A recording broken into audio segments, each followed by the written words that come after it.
The episode begins with Orhum and Hira in Sarah's room.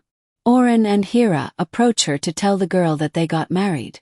Sarah feels extremely happy with the news. She gets so excited that she asks how the wedding went. Hira then tells her all the details of the ceremony. Sarah, with a smile, says, "I'm so hungry, how about we have breakfast?" Hira agrees. "Of course, let's get ready." Sarah also turns to Orhum.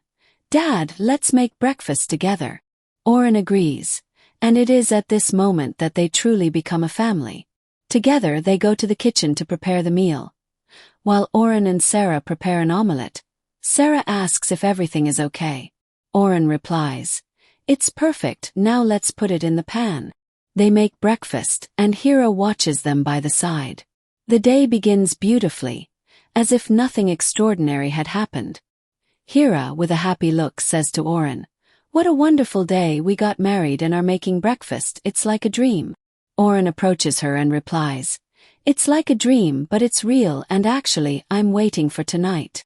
Meanwhile, Elif notices the ring that Aziz bought.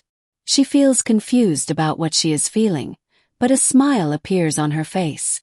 However, AJ, determined to stop the love between them, takes her brother's gun, which was kept in the safe, intending to kill Aziz. At that moment, Elif puts the ring back in its proper place. Aziz appears, and upon seeing her, Elif is filled with excitement. She runs to the spot and soon moves away to wash her hands and face. In her thoughts, she says to herself, "I bought a ring, what do I do now?" Elif's face turns red, filled with excitement. AJ, with the gun in hand, repeats to herself, "I will finish what you started, no one will know it was me. If I can't be happy, no one will be." Determined, AJ decides to go ahead with her plan, which would not only hurt Elif but also cause great pain to Aziz. Meanwhile, Afife had already accepted her condition and was waiting for the end at the hospital. The doctor approaches and advises her to eat and take her medicine, or else her condition would worsen. Afife, however, responds that nothing keeps her away from death anymore. When the doctor insists, she gets irritated and tells him to leave. Meanwhile, Orhum, Hira, and Sarah continue enjoying breakfast. Aziz, on the other hand, decides to have new clothes made for Elif. He calls Fariha, asking her to make a dress for Elif. When Fariha arrives, she immediately notices what's going on with Elif. She listens attentively to Elif's story about Aziz. Fariha is very happy that Aziz is willing to change his life. "Your mother will be so happy with this decision," she says. However, Elif is still lost, not knowing what to do. Hira sets the table, while Sarah goes to Rashid, who, wanting to please her, gives her a puzzle. "You will solve it with your mother and father," he says. Orhum and Hira are in their rooms, and Orhum, impatient, tells Hira that he can't wait any longer, that he wants to be with her now. He approaches, but just then, Sarah enters and interrupts them, saying, "Mom, Dad." Orhum can't take the next step. When night falls, Elif goes outside to water the flowers. At that moment, AJ waits for her with a gun in hand, pointing it at Elif and saying that she will die. But before the worst happens, Aziz shows up and asks what Elif is doing there. Elif calmly replies that she was watering the flowers. Aziz then approaches and gives her his jacket, warning her that she will catch a cold. Elif says that he should also protect himself, but Aziz replies that nothing bad will happen to him.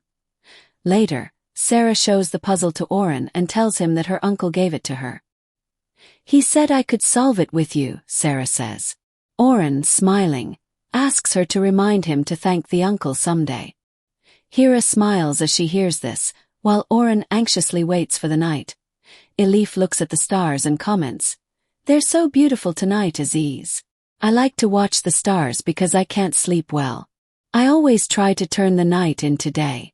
When the sun rises, even my thoughts slow down." Aziz, with a serene look, replies, "Each new day is, in fact, a new opportunity. May God grant us the chance to live this opportunity." When night finally falls, Orhum waits for Hira in the room. Hira, after putting Sarah to bed, approaches Orhum, and he, with eyes full of affection, watches her.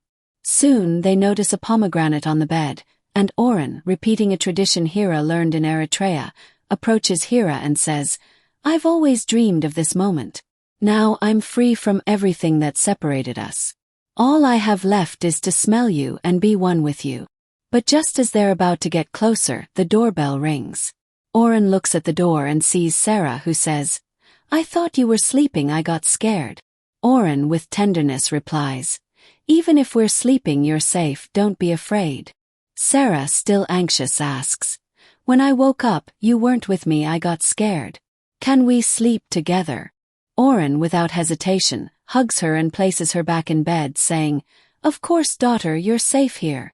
Sarah, happy, says, "Dad, you make all my dreams come true." When AJ sees Afife entering the house, she murmurs to herself, "All of this will end tomorrow." Orhum smiles and replies, "I would do anything for our family." Sarah, with a gleam in her eyes, asks, "Can I tell you a story?" Orhum and Hira, with a smile, agree, and Sarah begins narrating a story. On the first day of their marriage, Sarah wouldn't leave them alone, and the story she told was so enchanting that, little by little, Orhum and Hira fell asleep. The next morning, Afife is ready and remembers Aziz's words about a new beginning. She gets up and, filled with hope, says good morning to the new day, feeling butterflies in her heart. Afife still believes in Aziz and loves him deeply. When she leaves her room, she finds Aziz. She tells him she woke up early to watch the sunrise, and Aziz reveals that he was also there to watch it. "It was so beautiful," says Afife. "Yes," replies Aziz. "We woke up with the same colors in our hearts." Sarah, realizing she was getting cramped in bed, gets up and goes to her room. Orhum hears the movement and, seeing Hira waking up, reassures her, saying that Sarah must have gone to her room. Hira, worried, asks if Sarah covered herself, but Orhum lays her down again, saying that despite being clever, she covered herself soon after. Afife goes to Afife, and Susan calls Aziz to come closer. AJ, on the other hand, is waiting for Afife at the door. When everyone sits down at the breakfast table, Susan comments that they forgot to buy bread for Aziz. "Can you go get it, Aziz?" she asks him. When Aziz prepares to leave, Afife asks for help, saying he can't find a piece of a puzzle. "Help your father, I'll be back soon," says Afife as she says goodbye. And then Orhum, with a feeling of longing, asks how it was to live for 6 years without Hira's warmth. He holds her hand firmly and says, "You can't go anywhere now." They spent that night full of emotion and reunion. When Afife leaves the house, AJ sees her and murmurs to herself, "Come here." As she walked down the street, Afife spots a cat and starts petting it. At that moment, AJ approaches from behind with the gun in hand and says to herself, "You took Aziz away from me, now I'll take your life."